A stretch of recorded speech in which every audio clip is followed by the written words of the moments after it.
تلنگانہ بھر میں موسم گرما کی تعطیلات ختم ہونے پر سکولز آج دوبارہ کھل گئے ہیں۔ گرما کی شدت کے پیش نظر تعطیلات میں توسیع کے سلسلے میں کی گئی درخواست کو محکمہ تعلیمات نے مسترد کر دیا۔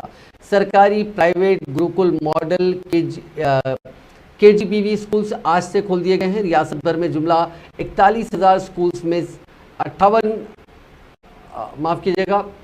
41,000 سکولز میں 58 لاکھ طلباء زیر تعلیم ہیں۔ سرکاری سکولز میں نئی کلاسز کے آغاز کے سلسلے میں جاری سال سے حکومت بعض نئے پروگراموں پر عمل کر رہی ہے۔ گزشتہ سال کتابوں اور یونیفارمز کی تقسیم میں تاخیر کے سبب جاریہ سال چوکسی اختیار کی جا رہی ہے تاکہ ایسی صورتحال جاریہ سال نہ ہونے پائے۔ کتابیں اور یونیفارم سکولز کو بھیج دیے گئے ہیں۔ جاریہ سال اول تا 5ویں جماعت کے طلباء کے لیے ورک بکس، 6ویں جماعت سے لے کر 10ویں جماعت تک کے طلباء کے لیے نوٹ بکس کی مفت تقسیم کی جا رہی ہے۔